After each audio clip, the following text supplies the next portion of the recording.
اللهم صل على سيدنا محمد وعلى آل سيدنا محمد كما صليت على إبراهيم وعلى آل إبراهيم في العالمين إنك حميد مجيد. أعوذ بالله من الشيطان الرجيم. بسم الله الرحمن الرحيم. قالت رسلهم أفي الله شك فاطر السماوات والأرض يدعوكم ليغفر لكم من ذنوبكم ويؤخركم إلى أجل مسمى قالوا إن أنتم إلا بشر مثلنا تريدون أن تصدونا عما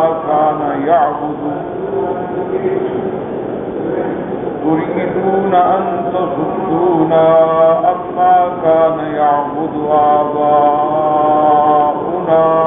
فأتونا بسلطان مبين. قالت لهم رسلهم إن نحن إلا بشر مثلكم ولكن الله يمن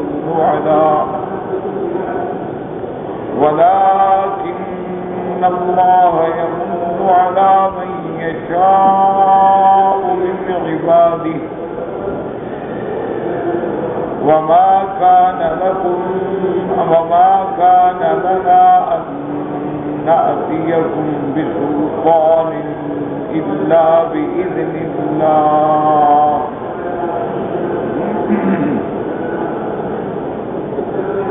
وعلى الله فليتوكل المؤمنون. وما لنا ألا نتوكل على الله وقد هدانا سبلنا ولنصبرن على ما آذيتمونا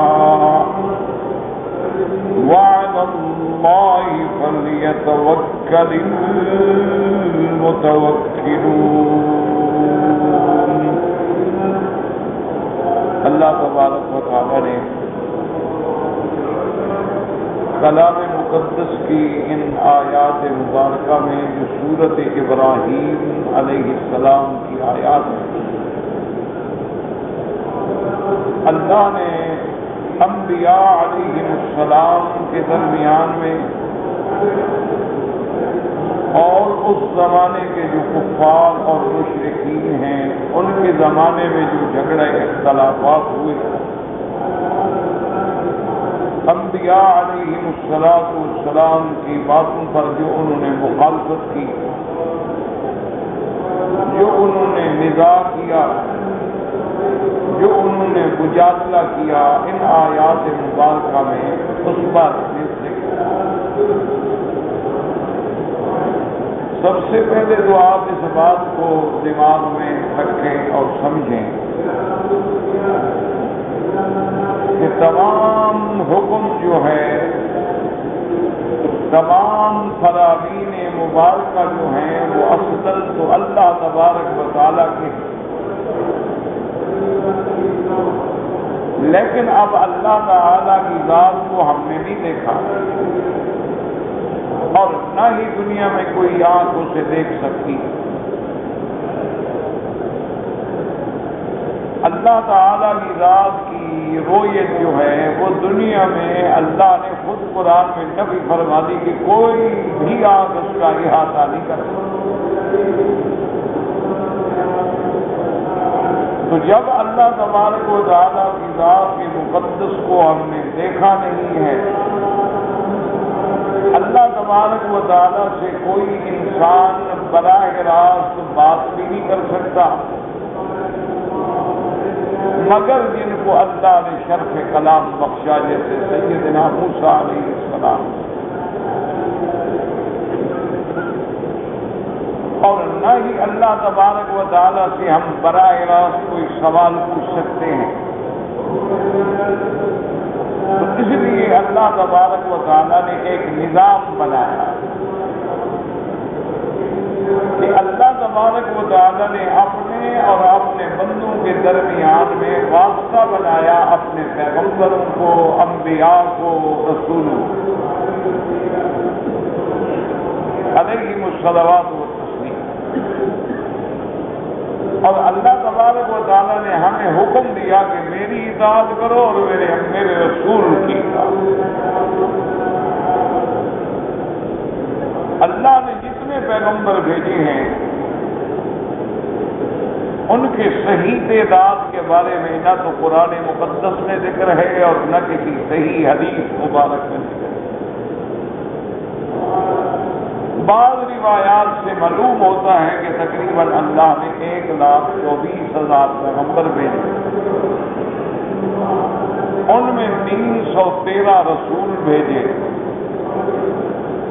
پھر ان 313 میں سے 5 اولو العزم من الرسل ہیں، اور پھر تمام انبیاء اور رسل کے سردار جو ہیں وہ حضرت محمد مصطفیٰ صلی اللہ علیہ وسلم۔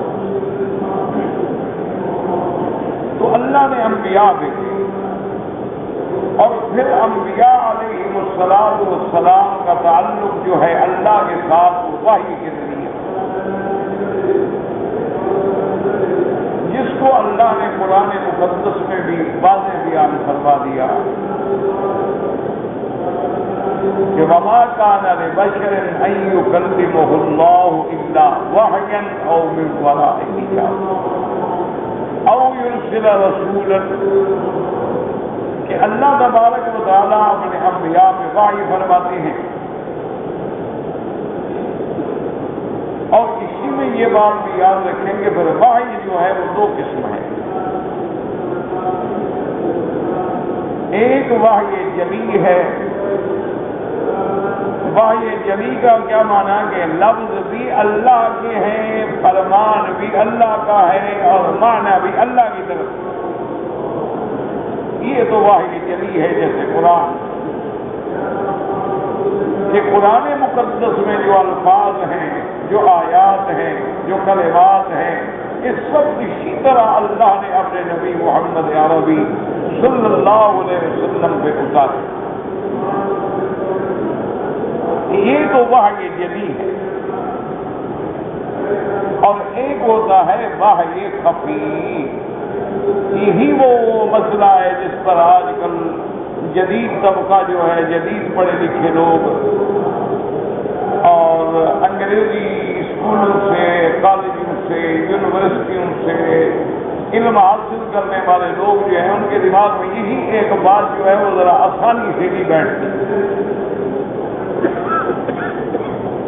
ان کے دماغوں میں ایک بات فوراً آ جاتی ہے کہ جی بس اللہ نے قرآن اتارا ہے اور جو قرآن میں ہے ہم مانتے ہیں، لیکن جو چیز اللہ نے قرآن میں بیان ہی نہیں کی ہے تو لہٰذا ہمیں ماننے کی کیا ضرورت ہے؟ یہ وہ بنیادی غلطی ہے۔ اصل میں ذہن تو ان کے لیے پہلے سے تیار ہوتا ہے، جس ماحول میں آدمی پروان چڑھتا ہے اس ماحول کے مطابق ذہن تو بن جاتا ہے۔ مثال کے طور پر اب ایک آدمی ہے، اس نے انگلش میڈیم اسکولوں میں پڑھا ہے، تو وہ بچپن سے ہی پینٹ پہنے گا، شرٹ پہنے گا، ٹائی لگائے گا، اور وہاں جا کے پی پی کرے گا، وہاں جا کے انہی کے ترانے پڑھے گا، انگریزی کتابیں پڑھے گا، اس کو اسلام سے، دین سے اتنا واسطہ بھی نہیں، اور یوں یوں آگے بڑھتا چلا جائے گا، اس کے معلومات اسی کے ساتھ تعلق رکھتے ہیں۔ اب ایک آدمی ہے، ایک بچہ ہے جس کو آپ نے پرائمری اسکول سے انگریزی ڈریس پہنایا ہے، اور اس نے اسی ڈریس بیچارے نے ایم اے کیا، ایل ایل بی کیا، ڈبل ایم اے کیا، پی ایچ ڈی کیا، ماسٹر ڈگریز حاصل کی، ڈاکٹر بنا ہے، انجینئر بنا ہے، پھر FRCS کیا، MRCP کیا۔ اب وہ ساری زندگی اس کی اسی ماحول میں گزری۔ اب جب وہ بیچارہ آتا ہے اور دیکھتا ہے کہ یار یہ عجیب بات ہے، مولوی صاحب کہتا ہے داڑھی رکھو، اور یہ کہتا ہے اسلامی لباس پہنو، تو اس کے ذہن میں عادات میں چونکہ شعور میں بات پختہ ہو چکی ہیں، اس لیے وہ فوراً یہ کہتا ہے کہ دیکھو مولوی صاحب جو اللہ نے قرآن اتارا، بس جو قرآن میں آمنا اسے لگنا قرآن میں دکھاؤ کسی جگہ داڑھی لکھی ہوئی۔ اب داڑھی منڈانا تو ذہن اس کا عمل تو پہلے سے تیار ہے، عادت بن گئی ہے، فطرت ثانیہ بن گئی۔ اب جب اس غریب کو کہا جائے کہ بھائی اسلامی کے موقع ہے، بابا دیکھو قرآن شریف نے کوئی ہمیں نہیں کہا کہ فلانا لباس پہنو، قرآن شریف کی ایک آیت مبارک میں بھی یہ نہیں آیا ہے کہ داڑھی رکھو، قرآن مبارک کی آیات مبارک میں کسی جگہ ہمیں یہ احکام نہیں ملتے ہیں کہ جناب کھڑے ہو کے پانی نہ پیو اور بیٹھ کے پانی پیو۔ قرآن شریف کی کوئی آیت ہمیں یہ نہیں بتلاتی کہ اپنی مونچھیں جو ہے وہ کٹواؤ۔ تو اب اس دماغ میں جب ان کو اس قسم کے لوگ ملتے ہیں وہ کہتے ہیں ہاں یہ پڑھے لکھے لوگ ہیں، بس اللہ نے قرآن اتارا۔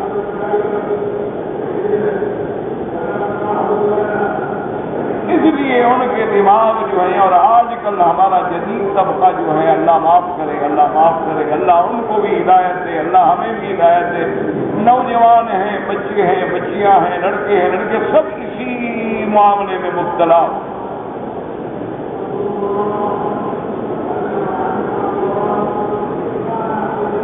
اس لیے اچھا آج ایک اور بھی ایک ذہن بن جاتا ہے کہ جب ایک آدمی کہتا ہے کہ جناب یہ مجھے قرآن میں نہیں، اسی لیے حضور پاک نے، سرکار دو عالم نے، رحمت دو جہان نے، صلی اللہ علیہ وسلم نے ارشاد فرمایا تھا کہ ایک زمانہ آئے گا کھاتے پیتے لوگ، یہ مانا ہے کہ بڑے آدمی، حتیٰ کہ لفظ حدیث میں شبعان علی اریکتہ، وہ اپنے تخت میں ٹیک لگائے ہوئے بڑے آدمی بیٹھے ہوں گے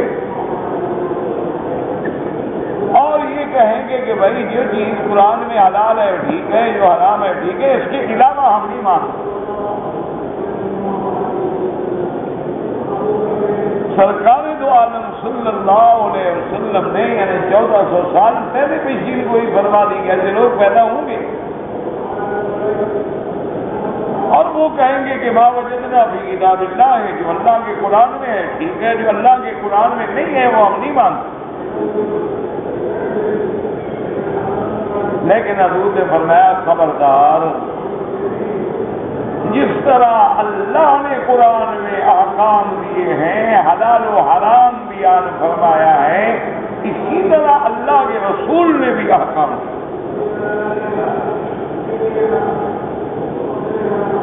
اس لیے خاص طور پہ میرے طالب علم بھائی اور پڑھے لکھے لوگ زیادہ توجہ سے غور کریں کہ اللہ نے فرمایا اطیعوا اللہ واطیعوا الرسول واولی الامر منکم، یعنی اطیعوا اللہ علیحدہ کہا، اطیعوا الرسول علیحدہ کہا کہ جیسے اللہ کی اطاعت تمہارے اوپر لازم ہے، اسی طرح بھی عین ہی میرے رسول کی اطاعت بھی لازم ہے۔ یعنی لفظ اطیعوا جیسے اللہ سے پہلے ہے، اسی رسول سے بھی پہلے۔ اچھا اولو الامر سے پہلے اطیع نہیں ہے، وہاں فرما دیا اولو الامر منکم، لیکن اپنے رسول سے پہلے لفظ فرمایا اطیعوا اللہ و اطیعوا الرسول،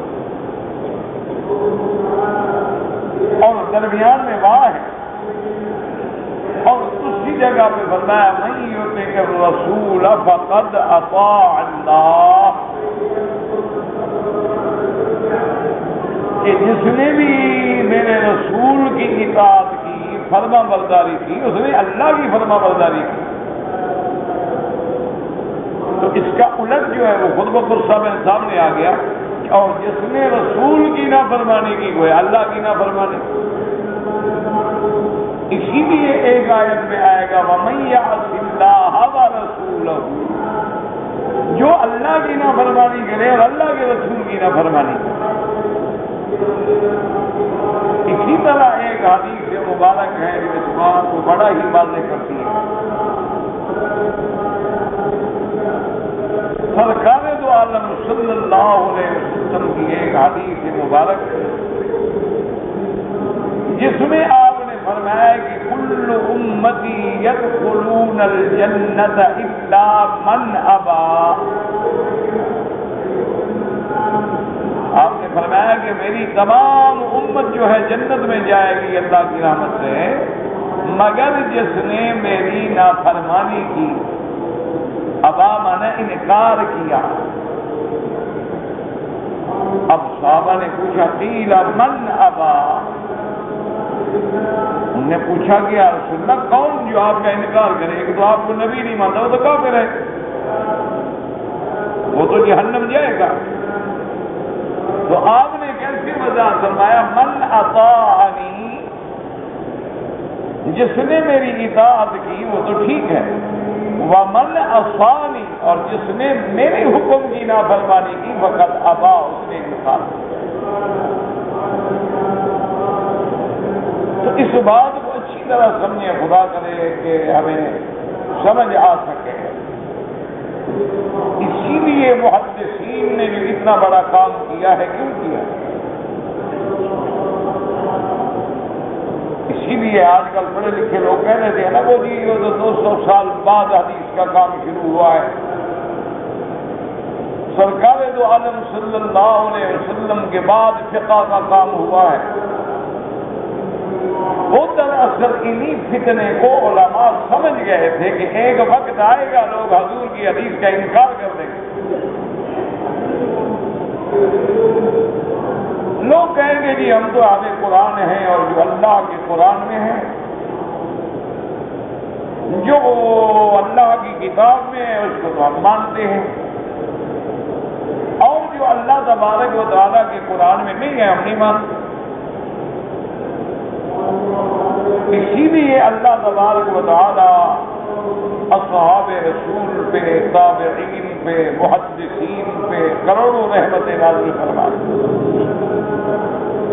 کہ صحابہ نے ایک تو قرآن کو جمع کر دیا تاکہ خدا نہ خاصہ اگر کوئی ایک آیت بھی آگے پیچھے ہو جائے تو پھر بھی لوگ ایک نیا فتنہ کھڑا کر دیں، اور پھر تابعین اور اس کے بعد محدثین نے محنت کی کہ ہم اس وحی خفی کو یعنی احادیث عربی رسول عربی صلی اللہ علیہ وسلم کو جمع کریں تاکہ حضور کی احادیث اور حضور کے فرامین اور حضور کے اقوال جو ہیں وہ سارے کے سارے محفوظ ہو جائیں۔ اب صاف بات ہے کہ جب آپ حدیث کا کام کریں گے تو اس کے لیے پھر اسماء و رجال کی ضرورت تھی، کیونکہ حدیث جو ہم نے لینی ہے جن لوگوں سے ہم لے رہے ہیں ان کے حال کا تو ہمیں پتا ہو یہ کیسا بندہ ہے۔ تو انہوں نے پھر اسماء و رجال پر بھی کام کیا، اور تمام احادیث مبارک جہاں سے لی گئی انہوں نے تمام واسطے دیکھے سرکار دو عالم پر، کیونکہ صحابہ کی تحقیق کرنے کی تو ضرورت ہی نہیں تھی کہ صحابہ تو سب صادق ہیں۔ صحابہ جو ہے کلہم صدوق عدول، وہ تو سب صادق و عادل ہیں، لیکن صحابہ کے بعد جن لوگوں نے حدیث بیان کی ان کے بارے میں تحقیق کی کہ کیسا آدمی۔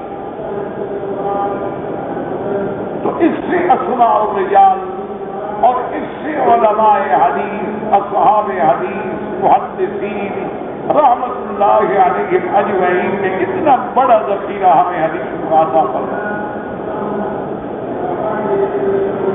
اللہ ان کی قبروں پہ کروڑوں رحمتیں فرمائے، اور پھر ان کتابوں کے اصناف جو ہیں مثلاً بعض جو ہیں وہ تو سیاہ کے نام سے آئیں گے، جیسے صحیح الجامع الصحیح یعنی صحیح بخاری سمجھ لیں، اسی طرح صحیح مسلم سمجھ لیں، اور بعض جو ہیں وہ سنن کی طرز پہ آئیں، سنن ترمذی ہے، سنن نسائی ہے، سنن ابی داؤد ہے، سنن ابن ماجہ ہے، اور بعض جو ہیں وہ مسانید کے طرز پہ آئیں کہ مسند امام احمد ہیں، بعض جو ہے وہ مصنف کے طرز پہ آئی، مصنف ابن ابی شیبہ ہے، بعض جو ہے وہ مراسیل کے نام سے آئی تھی۔ یہ سارا کام کس نے کیا؟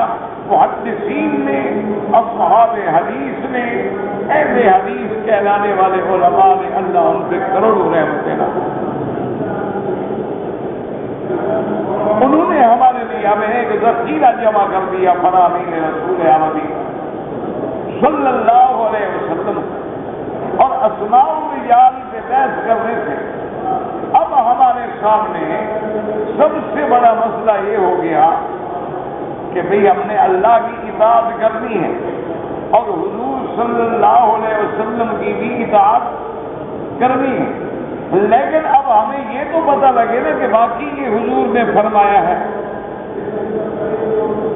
اس کے لیے یہ ساری بحث آئی، اسماء الرجال آئے، اور ہم اس مرتبے پہ پہنچے کہ یہ حدیث مبارک صحیح ہے اور یہ حدیث جو ہے ضعیف ہے، اور یہ حدیث جو ہے غریب ہے، اور یہ حدیث جو ہے بالکل موضوع ہے، گھڑی ہوئی ہے، مشہور ہو گئی لوگوں کی زبان پہ، لیکن حدیث نہیں ہے۔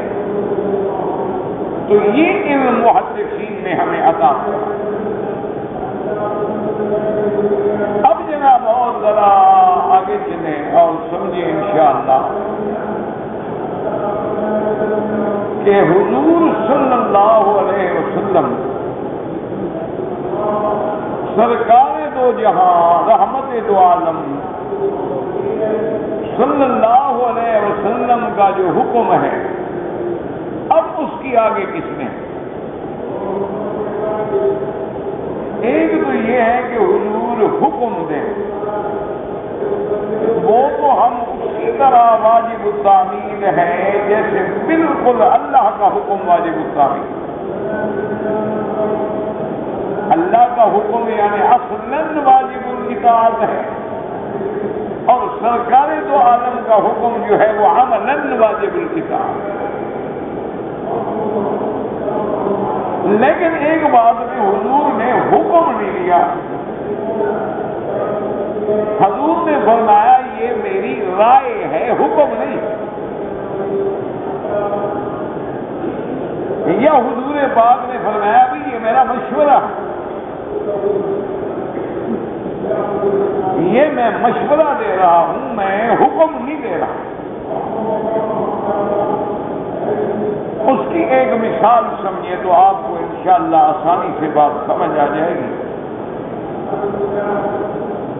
ایک صحابی تھے، ان کا نام حضرت مغیث تھا، وہ پہلے غلام، اور اسی طرح ایک بی بی ہیں جن کا نام تھا بی بی بریرہ، وہ بھی کنیز تھی بی بی عائشہ۔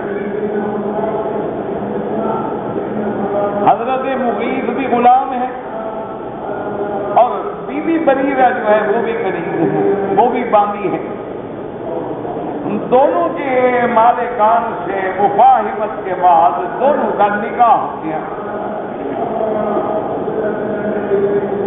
حضرت مغیث کا نکاح جو ہے وہ بی بی بریرہ سے ہو گیا۔ اس کو آگے نہ بٹھائیں، لیکن فون پہ لڑکا بیٹھے، لیکن کہ حضرت مغیث رضی اللہ تعالیٰ عنہ بھی ایک غلام ہے، رضی اللہ عنہ صحابی ہے، اور بی بی بریرہ جو ہے یہ کنیز ہے بی بی سیدہ عائشہ رضی اللہ تعالیٰ عنہ، اور یہ بھی کنیز ہے۔ اب جناب آپ دیکھیں ان دونوں کا نکاح ہونے کے بعد اتفاق یہ ہے اللہ کی مہربانی سے بی بی بریرہ جو ہے ان کو آزاد کر دیا بی بی عائشہ نے، غلامی سے آزاد کر دیا۔ اور شریعت کا قانون یہ ہے کہ اگر ایک باندی کا نکاح ہوا تھا اس وقت جب کہ وہ باندی اگر آزاد ہو جائے تو اب اس کی مرضی ہے اس نکاح کو قائم رکھے یا کھلو لے، کیونکہ اس وقت وہ باندی ہے، انکار کر نہیں سکتی۔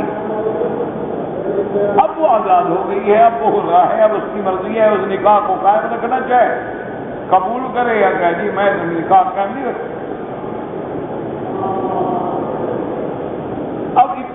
کی بات ایسی ہوئی کہ حضرت مغیث رضی اللہ تعالی عنہ کو تو بے انتہا محبت تھی اپنی بیوی سے،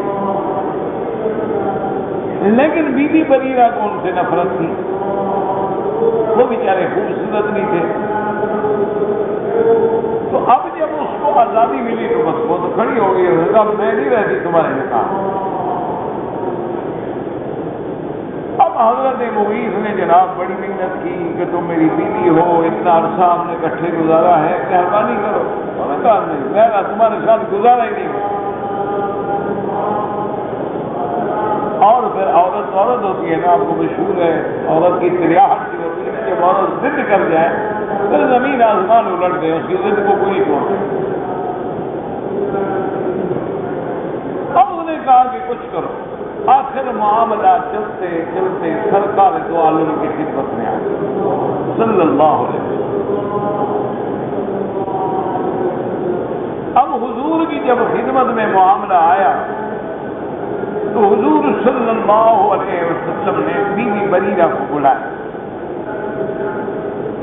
اور آپ نے فرمایا کہ بیوی تیرا خامن جو ہے نا مغیث، وہ میرے پاس آیا تھا، وہ بیچارہ بہت رو رہا ہے، اسے تمہارے ساتھ بہت محبت ہے، وہ تمہارے بغیر غریب رہ نہیں سکتا، تم مہربانی کر کے اس سے نکاح ختم نہ کرو، اس کے ساتھ زندگی گزارو۔ اس دور میں ماشاءاللہ بیویاں بھی بڑے عقل والی علم والی، جس نے کہا یا رسول اللہ ایک فرمائیں یہ آپ کا حکم ہے، میں مغیث کے ساتھ زندگی گزارنے کے بارے میں آپ کا حکم ہے تو میری جان بھی حاضر ہے۔ حضور نے فرمایا نہیں، میرا حکم نہیں ہے، تو میرا مشورہ ہے۔ اب بات کو سمجھیں، ایک ہے حکم رسول کہ اللہ کا رسول حکم دے، اور ایک ہے حضور پاک مشورہ دے۔ حکم رسول کا انکار تو اسی طرح ہوگا جیسے اللہ کا انکار،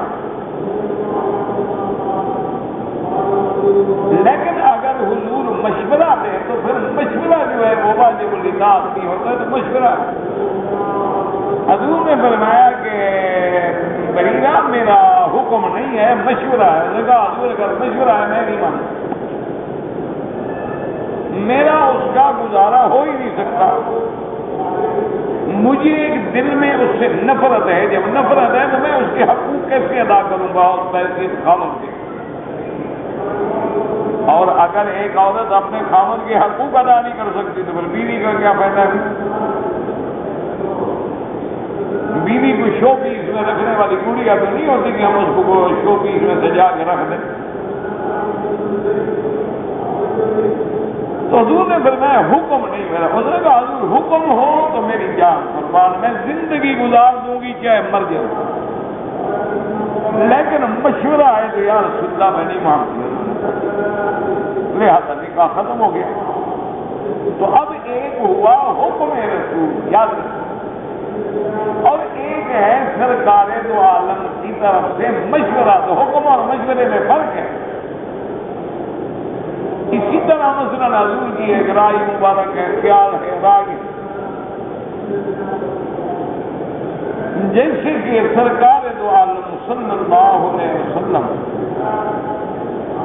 مدینہ منورہ میں ان باتوں کو ذرا اچھی طرح سمجھیں، اگر یہ سمجھ لیں گے انشاءاللہ خدا کرے اور اللہ مجھے سمجھانے کی بھی توفیق دے، اگر یہ باتیں آپ کے سمجھ میں آ جائیں نا تو بہت بڑے فتنوں سے انشاءاللہ بچ جائیں گے۔ لیکن خدا کرے کہ یہ بات سمجھیں، ایک ہے حکم رسول، یاد رکھو حکم رسول، رائے رسول، مشورہ رسول، ان کو سمجھیں۔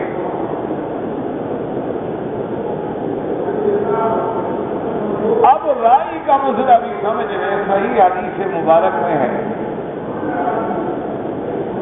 کہ حضور صلی اللہ علیہ وسلم نے دیکھا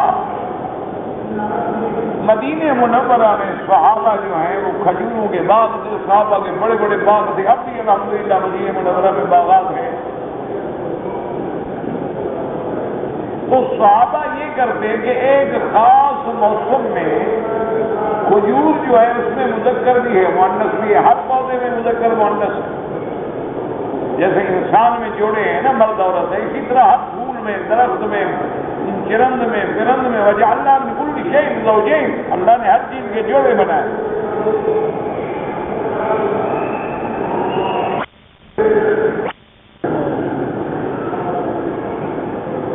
تو اب جناب سمجھیں کہ ہر چیز کے جوڑے ہوتے ہیں، تو صحابہ کیا کرتے ہیں کہ نر کھجور کا بور لے کر مادہ کھجور کے اندر ڈال،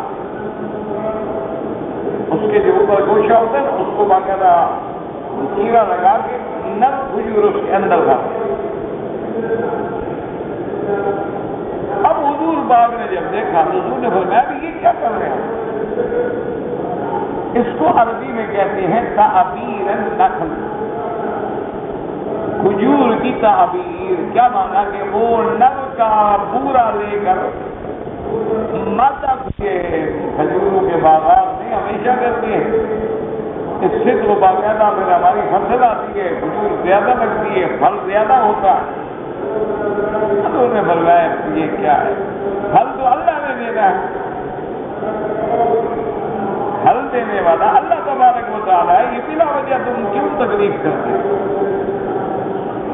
تو صحابہ نے چھوڑ دیا۔ اب جب صحابہ نے چھوڑ دیا اور موسم آیا پھل کا تو پھل تو اترا ہی نہیں۔ حضور نے فرمایا بھی کیا ہوا تمہارے کھجوریں ہیں جب آپ آغاز کری؟ انہوں نے کہا حضور آپ نے جو فرمایا تھا تعبیر نہ کرو، ہم نے تعبیر نہیں کی، کھجوریں نہیں آئی۔ حضور نے فرمایا انتم اعلم بامور دنیا، کہ یہ معاشرتی اور دنیاوی معاملے ہیں، ان کو تم جانتے ہو، نبی کا کام نہیں ہے۔ اللہ کے نبی آتے ہیں دینی معاملے کے لیے، تشریعی معاملے کے لیے، بات کو سمجھیں۔ اسی طرح آج جو ہم جگہوں میں پڑے ہوئے ہیں نا کہ چاند پہ جا سکتے ہیں نہیں جا سکتے ہیں، زمین چکر کا لگاتی ہے کہ سورج گھومتا ہے، کہ سورج گھومتا ہے اور زمین گھومتی ہے، گول گھومتے ہیں کہ اس طرح گھومتے ہیں، اور یہ فلاں چیز ہو سکتی ہے۔ اللہ کے نبی کو سائنس پڑھانے آئے تھے۔ اس لیے اگر آپ کو یہ بات سمجھ آ جائے کہ حکم رسول الگ چیز ہے، رائے رسول الگ چیز ہے، اور مشورہ رسول جو ہے وہ الگ ہے، تو اب حضور پاک نے جتنی باتیں قرآن میں ہیں زمین کے بارے میں، آسمان کے بارے میں، ستاروں کے بارے میں، چاند کے بارے میں، اس وقت کا جو تقاضا تھا، جو علم تھا، جو انسان کا دماغ تھا، اس سے زیادہ وضاحت کی ضرورت ہی نہیں تھی۔ اس لیے اگر آج کوئی نئے انکشافات ہوتے ہیں تو فوراً ہمیں نہیں لڑ پڑنا چاہیے کہ نہیں یہ قرآن کے خلاف ہے اور یہ حدیث کے خلاف ہے، اور پھر اس کے بعد آدمی کو بڑی پریشانی ہوتی ہے کہ جیسے ابتدا کے اندر مثلاً یہ سپیکر آئے، لوگ مخالفت کرتے تھے، ابھی تک بھی ہمارے بہت سارے حضرات علماء بعض جو ہیں وہ نماز نہیں پڑھاتے سپیکر پہ، ان کی احتیاط ہے، اللہ ان کو جزائے خیر دے، ہم ان پر بھی اعتراض نہیں کرتے، یہ ان کی اتباع ہے اور حضور پاک صلی اللہ علیہ وسلم کی اطاعت کا ایک جذبہ ہے۔ اسی سرزمین عرب میں ایک بزرگ تھے، وہ فوت ہو گئے، بہت بڑے عالم تھے، بہت بڑے اللہ کے ولی تھے۔ ان کے علاقے میں جب نئی نئی بجلی آئی تو اب پہلے تو دیہات تھے، جیسے ہم دیہاتی لوگ ہیں، کہیں ہم نے تو کہیں بجلی بچپن میں دیکھی نہیں تھی، یعنی بجلی کیا ہوتی ہے ہمیں کیا پتا، ہم دیہاتوں کے رہنے والے لوگ تھے، نہ ہمارے پاس بجلی نہ ہمارے پاس پنکھا۔ وہ ایک دفعہ شہر میں کیا ہوا تھا تو میرے ساتھ میری اپنی قوم برادری کے بلوچ کے دو آدمی بھی ساتھ تھے، تو ان میں سے ایک کو میں نے کہا کہ یہ پنکھا چل رہا ہے اور کچھ دیر کے بعد رات ٹھنڈی ہو جائے گی، تو میں سو رہا ہوں تو رات کو جس کی نہیں اس کو بند کر دیں۔ ہونے کا نہیں ٹھیک، اب میں سو گیا اور جناب ایسے آواز آئی، اللہ معاف کرے، بڑی خطرناک قسم کی، اور میں ہڑبڑا کے اٹھا کہ کیا ہو گیا، خدا معاف کرے۔ وہ جب میں اٹھا تو دیکھا کہ جناب اس نے وہ ڈنڈا پکڑا ہوا ہے اور ڈنڈے سے اس کو روک رہا ہے، اور وہ لگے ڈنڈے کو تو ڈنڈا ادھر جا پڑے، وہ پھر پکڑ کے آگے تھے، اور وہ ٹھک ٹھک ہو رہی ہے، کبھی ڈنڈا دیوار سے لگتا ہے، کبھی ادھر لگتا ہے، اور میں اٹھا کیا کر، جی آپ نے فرمایا تھا کہ روکنا ہے، وہ بھی سیدھا روکا جاتا ہے۔ اس نے کہا جی اور مجھے کیا پکڑا، اللہ کے بندے یہ بٹن ہے آپ سے رک جائے گا، جی آپ یا تو سمجھا دیتے۔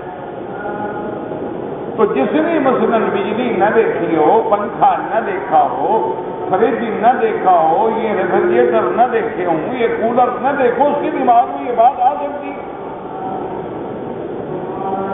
جن لوگوں نے ریل گاڑی نہ دیکھی ہو، اس کے دماغ میں آ سکتا ہے کہ ایسے ایک انجن ہوگا، اس کے پیچھے ڈبے ہوں گے اور 10,000 آدمی کو لے کے چل پڑے گا۔ جس غریب نے کبھی آج کے سفر نہیں کیا، ان کو کیا پتا کہ بحری جہاز ہوتا ہے، روئے کا بنا ہوتا ہے، اور جناب لاکھوں ٹن مال لے کے دریا کے اوپر طے بار چل رہا ہے۔ تو اس لیے ہمیشہ یاد رکھیں کہ اگر یہ بات آپ کے دماغ میں آ جائے کہ بھئی ایک ہے حکم رسول، اس میں تو قیامت تک رد و بدل نہیں ہو سکتا۔ کوئی مائی کا لال اس کے آگے یہ نہیں کہہ سکتا جی میں نہیں مانتا، قرآن میں نہیں ہے۔ جیسے قرآن کا حکم واجب اطاعت ہے، اسی طرح رسول کا حکم واجب اطاعت ہے۔ جیسے کہ ایک دن سیدنا ابن عباس رضی اللہ تعالی عنہ نے، اور ایک قول میں حضرت عبداللہ ابن مسعود رضی اللہ تعالی عنہ کا بھی ہے کہ انہوں نے فرمایا کہ جو عورتیں اپنے بالوں سے دوسرے بالوں کو جوڑ کے بال بڑے بنانا چاہیں، یا اپنے بالوں کو کٹوا کے جب مردوں کی شکل اختیار کرنا چاہیں، یا جو عورتیں جو ہیں وہ اپنے بھویں جو ہیں ان کو کاٹ کے اور چن چن کے باریک کرتی ہیں، اسی طرح حضور صلی اللہ علیہ وسلم نے فرمایا بعض عورتیں ایسی بھی ہوتی ہیں جو داغ لگواتی ہیں۔ آپ کے دیکھا ہے بالوں ہاتھوں پہ نشان بنواتی ہیں، پھول بنواتی ہیں۔ بعض لوگ اپنے محبوب اور محبوبہ کا نام وہاں لکھوا دیتے ہیں، وہ خون میں سوئیاں لگا کے لکھا جاتا ہے۔ اسی طرح حضور صلی اللہ علیہ وسلم نے فرمایا کہ بعض عورتیں اپنے دانتوں میں باریک باریک فاصلہ کرتی ہیں تاکہ دانت جو ہے برابر فاصلے سے نظر آئے اور بڑے خوبصورت لگے۔ ہاں ایک ہے کہ دانت خراب ہے اس کو ٹھیک کراؤ تو جائے، ایک آدمی کا دانت ٹیڑھا ہے اور آج کل ڈاکٹروں نے ماشاءاللہ ترقی کی ہے، وہ دانت ٹھیک سیدھا کر دیتے۔ لیکن ایک ہے کہ محض حسن کے لیے اس میں فاصلہ متفلجات واشمات المستوشمات، اور اپنی شکل کو ایسا میک اپ دینا کہ بدلنا کہ ناک موٹا ہے تو پتلا کرنے کی کوشش کرنا، اسی طریقے سے ایسے حالات پیدا کرنا کہ اپنا بھئی قد اس کا چھوٹا ہے تو ذرا بالوں کا ایسا موڑا بنانا کہ اونچا دوپٹہ اوپر ہو تو اونچی نظر آئے، اور پاؤں میں اتنا ایڑی اونچی پہن لینا کہ دور سے نظر آئے کہ 6 فٹ کی عورت ہے، ہمیں کو 2.5 فٹ کی بھی نہ ہو۔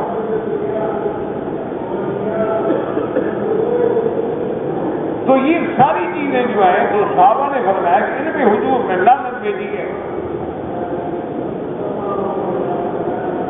اور یہ اللہ کا فرمان ہے۔ ایک دن ایک بی بی صاحب آئی حضرت کی خدمت میں، انہوں نے کہا کہ آپ صحابی رسول ہیں اور اتنے بڑے عالم ہیں، اور آپ نے کہا یہ اللہ کا فرمان زمانے میں نے سارا قرآن پڑھ ڈالا ہے. قرآن میں تو کسی جگہ یہ نہیں لکھا ہوا کہ عورتیں جو ہیں وہ بھویں باریک نہ کریں اور عورتیں جو ہیں وہ بال نہ کٹوائیں اور عورتیں جو ہیں وہ اپنے بالوں سے دوسرے بال وگ پہن کے لوگوں کو دھوکہ نہ دیں. یہ ساری چیزیں قرآن میں تو کسی جگہ نہیں. عورتیں ناخن نہ بڑھائیں اور عورتیں یہ تو ساری چیزیں آپ نے کہا اللہ کا فرمان ہے اور قرآن اللہ کا فرمان ہے. اور میں نے قرآن پاک کو دیکھا ہے کسی ایک جگہ یہ آیت نہیں ہے. آپ نے پھر دوبارہ سمجھانے کے لیے فرمایا, آپ نے فرمایا ماں کراتے قرآن. معلوم ہوتا ہے تم نے قرآن پڑھا نہیں. جا کے اچھی طرح قرآن پڑھو. یہ اللہ کا حکم ہے, قرآن میں ہے.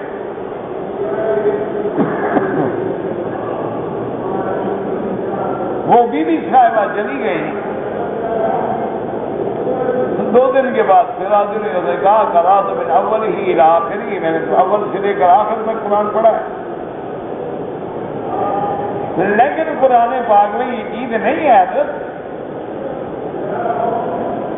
آپ نے کیسے کہہ دیا کہ اللہ کا حکم ہے؟ تو حضرت مسکرایا, فرمایا بی بی معلوم ہوتا ہے تو نے قرآن نہیں پڑھا. ما آتاکم الرسول فخذوه وما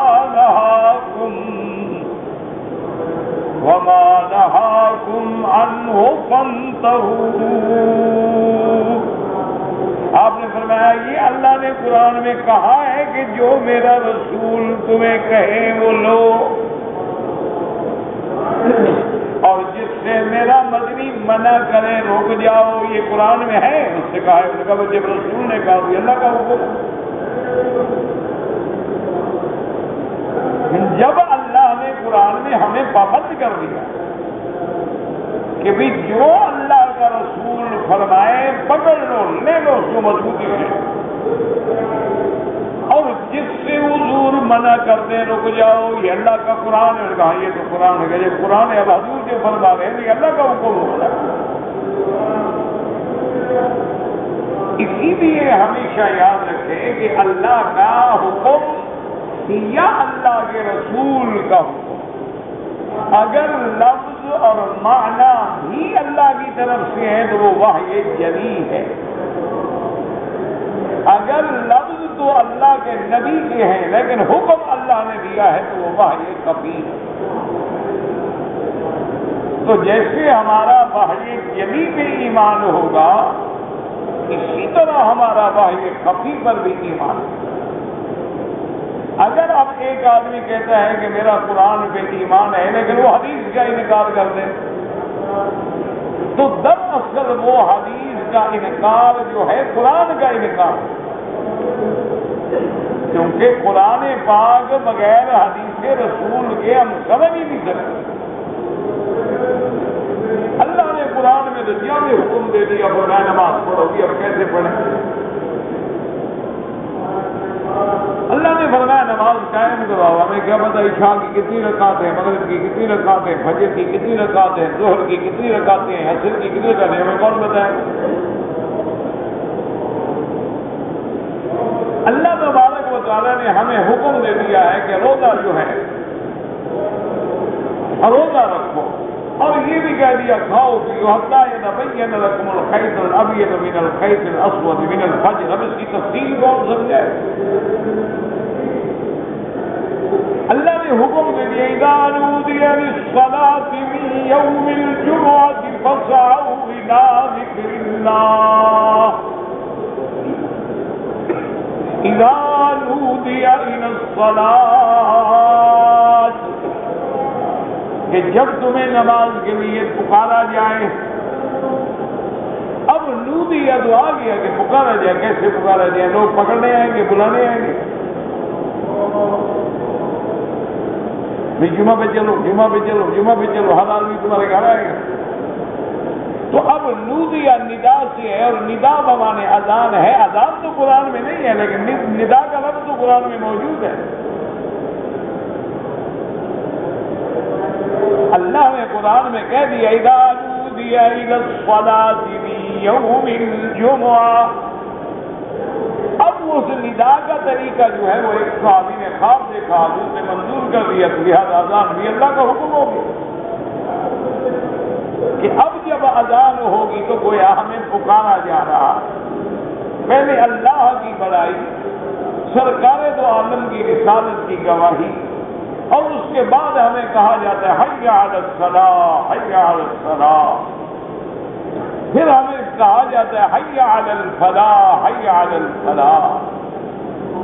تو اس لیے اب آپ سمجھیں کہ اگر محدثین حدیث کی حفاظت نہ کرتے تو گویا ہم قرآن بھی نہ سمجھتے۔ تو آج اگر کوئی بدبخت ہر بات میں یہ مطالبہ کرے، اس سے آپ کہیں کہ جناب آپ جو ہے عشاء کی 4 رکعت پڑھو، پہلے 4 رکعت سنت وہ غیر مؤکدہ ہے، پھر 4 رکعت، پھر 2 رکعت سنت مؤکدہ ہے، پھر 3 رکعت وتر واجب ہیں، وہ کہ جی قرآن دکھاؤ، کہاں لکھا ہوا ہے قرآن میں کہ وتر 3 رکعت ہوتے ہیں؟ جی قرآن شریف میں کسی جگہ نہیں آیا۔ اب آپ اس کو کہیں کہ جناب داڑھی رکھو، کہتے ہیں کمال کی بات ہے یار، اللہ کے قرآن نے وضو کے مسئلے بھی بتا دیے ہیں، اللہ کے قرآن نے ہر چیز بتائی ہے، داڑھی کے بارے میں آخر قرآن نے کیوں نہیں کہا کہ داڑھی رکھو؟ تو جب ہمیں قرآن نے نہیں کہا داڑھی رکھو تو ہم نہیں رکھتے۔ تو اسی لیے اب آپ سمجھیں کہ اس کو آپ کیا کہیں گے کہ بھائی جیسے اللہ کی اطاعت ہم پر واجب ہے، اسی طرح رسول کی بھی اطاعت ہم پہ واجب ہے، اور اللہ کے رسول نے مشورہ نہیں دیا بلکہ اللہ کے رسول نے حکم دیا، آپ نے فرمایا کچھ شوارب وعف الرعا، مونچھیں کٹاؤ اور داڑھی بڑھاؤ۔ جب اللہ کے رسول نے حکم دیا اللہ کا حکم، اس لیے ہمیشہ یاد رکھیں کہ اس کام کے لیے اللہ نے محدثین کو چنا۔ اگر وہ احادیث مبارک کی حفاظت نہ کرتے، جمع نہ کرتے، تو ہمیں کیا پتا کہ حدیث کہ یہ ایک آدمی کہتا ہے جی حضور نے فرمایا، ہمیں کیا پتا؟ اچھا اگر ہمیں حدیث مبارک کے بارے میں بھی آ جاتا کہ جی یہ حدیث ہے، فرمان رسول ہے، اب ہمیں کیا پتا کہ اس حدیث کا مرتبہ کیا ہے، صحیح ہے، حسن ہے، ضعیف ہے، یہ حدیث موضوع ہے، یہ حدیث بالکل جھوٹی ہے، یہ حدیث ہے ہی نہیں۔ تو اس لیے پھر محدثین نے کہا۔ اب اسی طرح اور آگے آ جائے کہ صحابہ کے زمانے میں تو بڑی آسان بات تھی نا، صحابہ آگے پوچھ لیتے تھے کہ یا رسول اللہ یہ آپ کا حکم ہے؟ نہیں مشورہ حضور یہ آپ کا نہیں، میری رائے ہے، آگے آپ کی مرضی۔ لیکن اب 1400 سال جب ہم دور آ گئے تو اب یہ ساری چیزوں کا فرق ہم کیسے معلوم کرتے ہیں؟ اچھا بعض مسائل میں حضور کے 2 فرمان موجود ہیں، تو یہ پھر اللہ تبارک و تعالیٰ نے فقہائے امت پہ اللہ کروڑوں رحمتیں کریں کہ ان فقہائے امت نے پھر ان قرآن و احادیث کے احکام میں سے ان مسائل کا استنباط کر کے حضور کی امت کے لیے راہ آسان کر دی۔ اس لیے پھر اللہ کو منظور یہی تھا کہ 4 ائمہ آئے اور وہ آگے فقہی انداز میں مسائل کو مرتب کریں، اور اس میں سب سے زیادہ فقہی مسائل جو ہیں وہ مرتب ہوئے فقہ حنفی۔ اس کی وجہ کیا تھی کہ امام ابو حنیفہ رحمۃ اللہ علیہ نے 60 منتخب علماء بٹھائے تھے کہ جو قرآن کا عالم ہو، علوم قرآن کا ماہر ہو، تفسیر قرآن پہ گہری نظر ہو، اسی طرح اس کو اصول قرآن پہ نظر ہو، عرض قرآن پہ نظر ہو، قرآن کی آیات محکمات و متشابہات پہ نظر ہو، قرآن کے احکام مجمل و مفصل پہ نظر ہو، قرآن کے احکام مطلق اور مقید پہ نظر ہو، قرآن کے احکام کے ناسخ و منسوخ پہ نظر ہو۔ اس لیے پھر نحو کے تمام ماہرین علماء کا ایک بہت بڑا 60 علماء پہ مشتمل تھیوری بنائی اور 3 لاکھ مسئلہ مرتب کر کے حضور کی امت کے لیے پیش کیا۔ اللہ تبارک و تعالیٰ ان پہ کروڑوں رحمتیں نازل فرمائے۔ امام شافعی رحمۃ اللہ علیہ، امام احمد بن حنبل رحمۃ اللہ علیہ، امام مالک رحمۃ اللہ علیہ، اور اسی طرح پر دیکھیں گے کہ جن جن ائمہ کے زمانے میں جو جو فتنے اٹھے تھے دین کے خلاف، پھر انہوں نے ان کا بھی مقابلہ کیا، کیونکہ حضور صلی اللہ علیہ وسلم کے دین کے خلاف بڑے فتنے بھی اٹھے تھے، تو انہوں نے ان فتنوں کا بھی مقابلہ کیا۔ اور جیسے بڑے بڑے معتزلہ پیدا ہوئے، روافض پیدا ہوئے، خوارج پیدا ہوئے، قدریہ پیدا ہوئے، جبریہ پیدا ہوئے، کرامیہ پیدا ہوئے، مشبہہ پیدا ہوئے، بڑے فتنے پیدا ہوئے، تو اب سیدھی سی بات ہے کہ جس دور میں جو فتنہ ہوگا وہ عالم اسی میں زور لگائے گا۔ جہاں آگ بھڑک رہی ہوگی اسی کو بجھانے کے لیے دوڑے گا۔ تو اس لیے سب ائمہ کرام نے، محدثین نے، فقہاء نے، اچھا اب تھا قرآن پاک کی تلاوت، اس کا کام قرآن نے سنبھال لی، اور قرآن نے ہمیں بتایا کہ یہ 7 قراتیں ہیں جن پہ اللہ نے قرآن اتارا، اور ان قراءات کے پڑھنے سے قرآن کے معانی میں اختلاف نہیں ہوتا، لیکن اللہ کی شان ہے کہ چونکہ ہر ملک دیکھے نا، مثلا ایک سوڈانی آدمی ہے وہ بھی عربی بولتا ہے، ایک جزائر کا آدمی وہ بھی عربی بولتا ہے، ایک مراکش کا آدمی ہے وہ بھی عربی بولتا ہے، لیکن ہر کسی کے لہن میں اتنا بڑا فرق ہے کہ دوسرا سمجھ ہی نہیں سکتا، وہ حیران ہو جاتا ہے کہ یہ کیا کہہ رہا ہے۔ اچھا ہمارے ملکوں میں جو عربی پڑھائی جاتی ہے، اگر ہمارا بڑے سے بڑا عالم بھی آ جائے نا جی، اور یہاں کا ایک بچہ جو چھوٹا سا 5 سال کا بچہ عربی بول رہا ہوگا وہ نہیں سمجھے، کیونکہ اس بیچارے نے تو عربی پڑھی ہے قرآن و حدیث والی، اس کو کیا پتا کہ یہ غریب کیا محاوراتی بات کر رہا ہے۔ اس لیے ہمیشہ سمجھیں، ایک تو یہ اختلافات، اور ایک اختلاف ہے اللہ کے رسولوں کا کفار کے ساتھ، اور وہ اختلاف جو ہے 2 چیزوں میں ہے۔ ایک تو کافر ایسے ہیں جو خود وجود الہ کے ہی منکر ہیں، وہ اللہ کی ذات کو مانتے ہی نہیں، بات اچھی طرح سے، اور ایک ہے کہ مانتے تو ہیں لیکن انہوں نے پھر اللہ اور اللہ کے درمیان میں کچھ اپنے واسطے بنا لیے ہیں، اپنے چھوٹے چھوٹے اور رب بنا لیے، ارباب من دون اللہ بنا لیے، کہ جی اللہ تو ہے لیکن اللہ سے ہم بات نہیں کر سکتے، لہذا یہ جو ہے اللہ کے اور ہمارے درمیان میں، اب جیسے نصارہ ہیں وہ اللہ کو مانتے ہیں، نصرانی جو ہے وہ اللہ کو مانتے ہیں، لیکن وہ یہ کہتے ہیں کہ جی ہم نے زیادہ جو ہے وہ ابن مریم حضرت عیسیٰ علیہ السلام جو ہے، کیونکہ یہ اللہ کا بیٹا ہے لہذا ہمارے اللہ کے درمیان میں یہی واسطہ ہے، اور بعض نے کہا کہ جی اللہ اور اسی طرح حضرت عیسیٰ اور حضرت عیسیٰ کی والدہ، ان 3 میں خدا ایک، اور بعد میں یہ بھی کہہ دیا نعوذ باللہ کہ نہیں عیسیٰ علیہ السلام بظاہر تو انسان ہیں، رسول ہیں، بشر ہیں، لیکن اندر میں یہ خود خدا ہے۔ ایک جھگڑا یہ تھا، اور بعد میں یہ کہا کہ بھائی تم جو کہتے ہو ہم اللہ کے رسول ہیں تو کیا دلیل ہے؟ ہماری طرح انسان ہو، ہماری طرح کھانا کھاتے ہو، ہماری طرح پانی پیتے ہو، ہماری طرح دکھ ہے سکھ ہے، آل ہے، اولاد ہے، بیوی ہے، بچے ہیں، تو اللہ نے ضروری تمہیں بنانا تھا رسول، ہمیں کیوں نہیں بنا دیا؟ ایک یہ جھگڑا، اور ایک ان کا یہ بھی جھگڑا تھا کہ چلو جی آپ کہتے ہیں کہ ہم اللہ کے رسول ہیں اور یہ اللہ نے ہمیں حکم دیا ہے، ہمیں کیا پتا کہ واقعی اللہ نے آپ کو یہ حکم دیا ہے، ہمیں کیا پتا کہ وحی آپ کے پاس آئی ہے، اور جب وحی آتی ہے تو کیا دلیل ہے اس بات کی کہ باقی یہ جبریل ہے؟ ہمیں کیا پتا ہے؟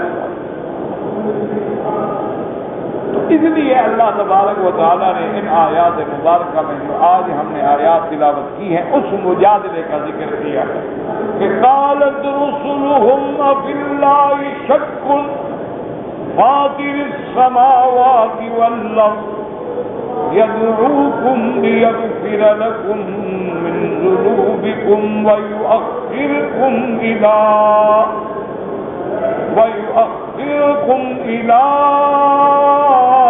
أجل مسمى قالوا إن أنتم إلا بشر مثلنا تريدون أن تصدونا عما كان يعبد آباؤنا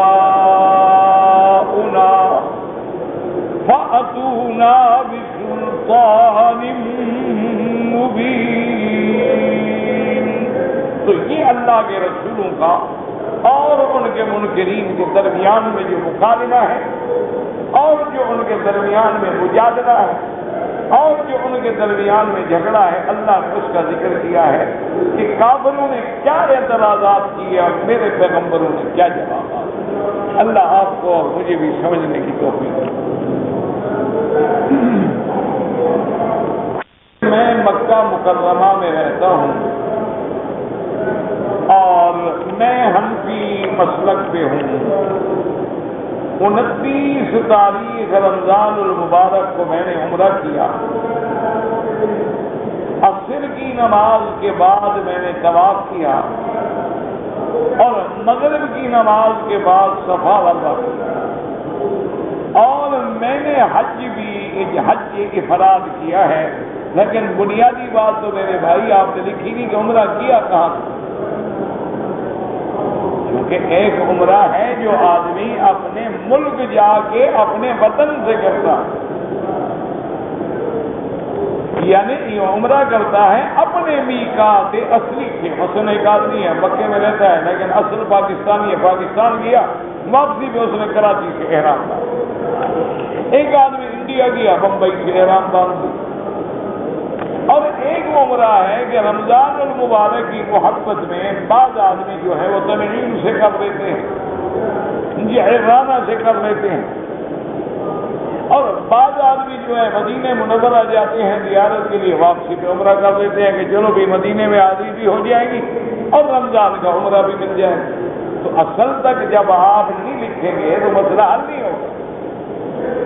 اگر آپ نے واقعتاً اپنے میقات سے عمرہ کیا ہے اور اس کے اعمال جو ہیں آپ نے زیادہ جو ہیں وہ تو مغرب سے پہلے کر دیے، کیونکہ شریعت میں اعتبار ہے مغرب سے۔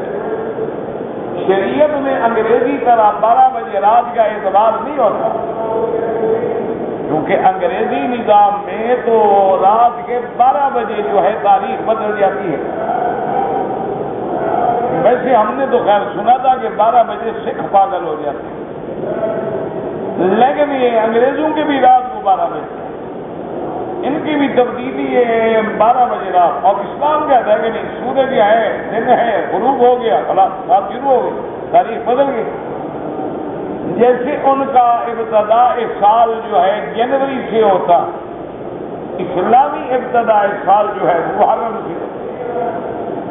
تو بہرحال یوں سمجھ لیں کہ اگر آپ نے مغرب سے پہلے طواف کر دیا تو اہم چیز تو عمرے کی طواف ہے، تو لہذا گویا یہ عمرہ آپ کا رمضان میں شمار ہے۔ اور اگر آپ نے طواف اور صفا دونوں مغرب کے بعد کیے ہیں تو یہ عمرہ رمضان میں شمار نہیں ہوگا بلکہ شمال میں شمار، تو پھر آپ کا حج تمتع بن جائے گا، حج افراد ہو جائے گا۔ اگر آپ کا عمرہ رمضان میں شمار ہو جائے اور رمضان کے بعد آپ نے کوئی عمرہ نہیں کیا، کیونکہ اشہر حج جو ہیں وہ شوال، ذوالقعدہ اور ذی الحج ہیں، اور آپ نے اشہر حج میں اگر کوئی عمرہ نہیں کیا ہے تو پھر آپ کا حج افراد ہے۔ اب یہ فیصلہ آپ خود کرتے رہیں کہ آپ نے عمرہ کہاں سے کیا۔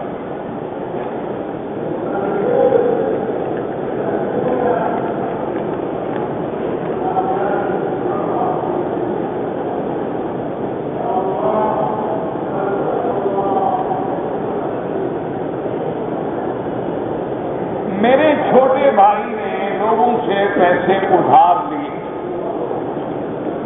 اور مجھ سے بھی اس نے پیسے ادھار لیے ہیں، اس کے بدلے میں نے اس کی زمین، اس کا حصے کی جو زمین ہے اپنے نام کرا لی۔ بالکل ٹھیک ہے، آپ اپنے پیسے مثلاً آپ سے ادھار لیا ہے 1 لاکھ، تو آپ موجودہ ریٹ کے مطابق 1 لاکھ کی زمین اس سے لے سکتے ہیں، لیکن یہ نہیں کہ آپ نے لینا تو 1 لاکھ ہے اور زمین 2 لاکھ کی لے لیں، وہ حرام ہے۔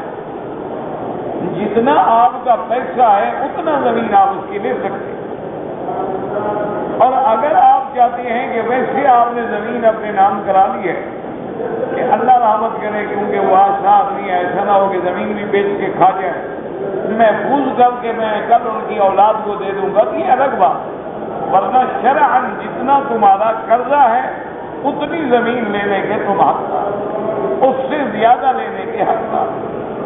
باقی جن لوگوں کا اس نے قرضہ لیا ہے اس کی ذمہ داری ہے کہ ادا کرے، اگر اس نے دنیا میں ادا نہ کیا تو آخرت تو ہے ہی ہے۔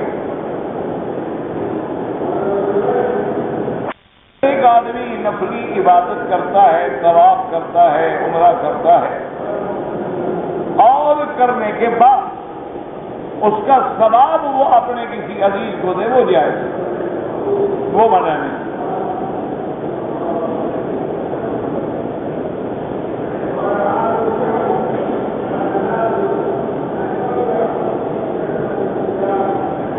گناہ کیے اور گناہ سے توبہ کر لی، تو توبہ کرنے کے بعد یہ یقین کیا کریں کہ الطائب من الذنب کمن لا ذنب لہ۔ حضور پاک نے فرمایا جب تائب اپنے گناہ سے توبہ کرتا ہے تو ایسے سمجھے گویا گناہ ہے ہی نہیں، اللہ معاف کر دیتے۔ تو توبہ کا معنی یہی ہے کہ آپ گناہ سے ہٹ کے اللہ کی طرف پھر دوڑا ہے، رجوع کر لیا، تو آپ اللہ پہ اور اپنے ایمان پہ قابو رکھیں اور شیطان کے حملوں سے بچیں۔